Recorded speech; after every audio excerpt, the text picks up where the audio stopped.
We are going to begin with those talks between Ukraine and Russia. Fourth time that both sides have come together to the table. President Zelensky says Ukraine will report on the results of that meeting later tonight. At the same time, we are learning the Ukrainian leader will address members of his Congress on Wednesday.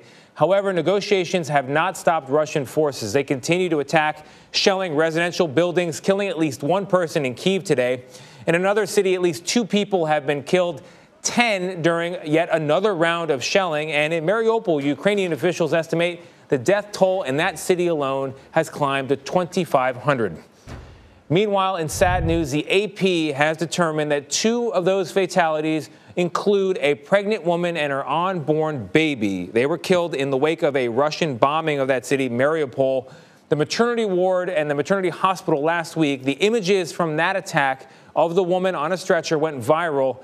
The attack was condemned all around the world, and Russia claims that the maternity ward had been taken over by Ukrainian extremists and that no one was inside at the time.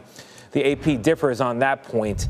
In some good news for Mariupol, the mayor there says that citizens are finally able to leave the city. There is an evacuation corridor that is being held, and there are efforts now to get people out as the shelling has stalled. Russian forces, though, are still encircling the city, and people are running low on food and water.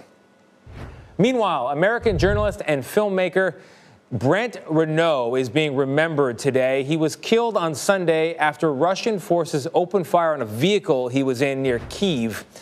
An attack only 15 miles away from the Polish border, in other news, killed at least 35 people and injured more than 100 others also on Sunday. That attack was near the city of Lviv at a Ukrainian military base. Over 2.8 million people overall, that number has been rapidly going up, have fled Ukraine for neighboring countries. Poland alone taking over 1.5 million of those refugees. Joining us now from inside Ukraine, from the city of Lviv, is CBS News foreign correspondent Imtiaz Tyab. Imtiaz, thank you for being here with us. I hope you and your team are safe, particularly since the fighting, which had been contained in the eastern and southern parts of the country, seems to be moving perilously to the west. How are people feeling where you are? Tony, good to talk to you. I mean, as you so clearly illustrated, the situation here in Ukraine is devastating in so many parts of the country, and it's finally come here to the west of the country. In the early hours of this morning, we understand that Russian forces fired over 30 cruise missiles at the Lviv Army base, which is only about a 40-minute drive from where I am now in Lviv, this thriving, very large city, which has really been a gateway for all those refugees trying to flee, going into places like Poland. We understand that 35 people were killed, well over 100 people were injured. Now, we were in that area earlier today trying to get to the base. We weren't allowed to get very close to it, but we were speaking to people in the area, people who were able to access that base, and they are saying, look, what they found was pretty distressing and pretty worrying. Some of the places that were targeted there were a barracks, a fuel depot, and a weapons cache. And they say what that means is that Russia had very clear intelligence as to what was going on at that base, where we understand that some foreign fighters were as well. And the suggestion is that Russia had some sort of inside intelligence in that base, possibly with somebody posing as a foreign fighter, or indeed within the Ukrainian forces. All of this, of course, is extremely alarming as that fight inches closer and closer to that border with Poland, of course, a NATO country. Tony. And this was a Ukrainian military installation that was hit, but of course, across that border in Poland, NATO countries are sending supplies, lethal weaponry, and then it's making its way over the border. And Russia has said that an attack on those shipments would be considered fair game. That could be the next development here. I am curious where you are when you talk with people. Are they worried that NATO will be drawn into the fight, or are they, in fact, hoping in some way that NATO is drawn in, because that would mean more support and more cover for Ukraine itself?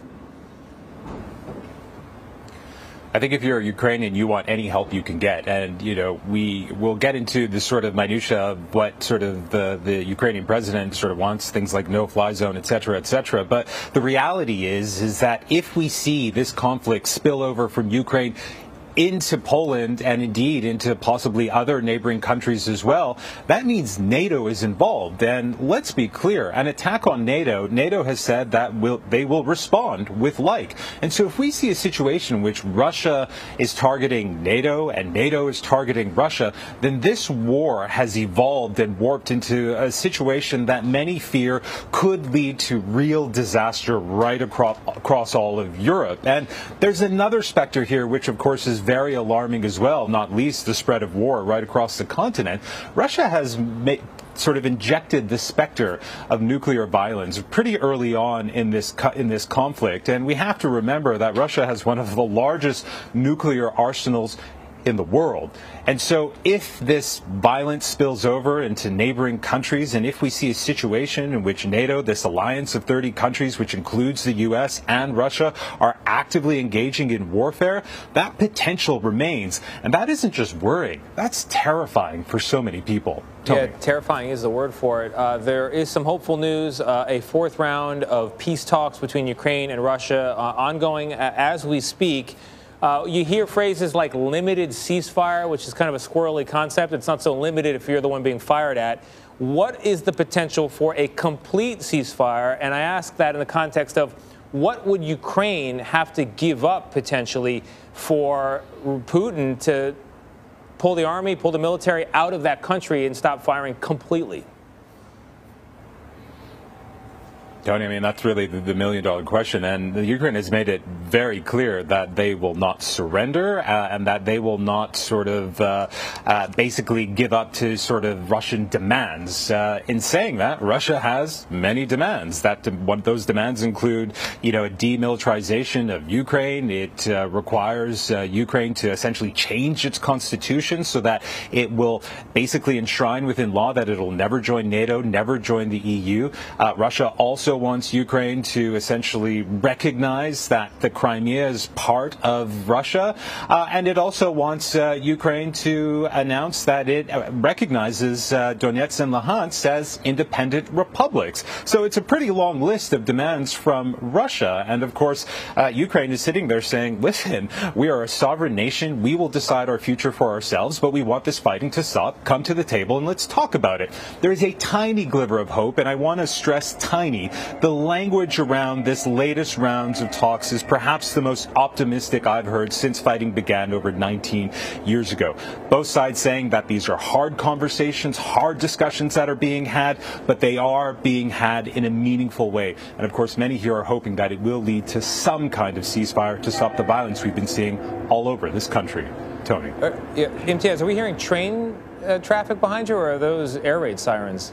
Is a whistle? No, that is a train. Okay, well, that's good news. It's a pretty sunset behind you, but the nights there in Ukraine have been anything but pretty. So in all seriousness, I hope you and your team stay safe. Imtiaz Tyab in Lviv, Ukraine. Imtiaz, thank you very much.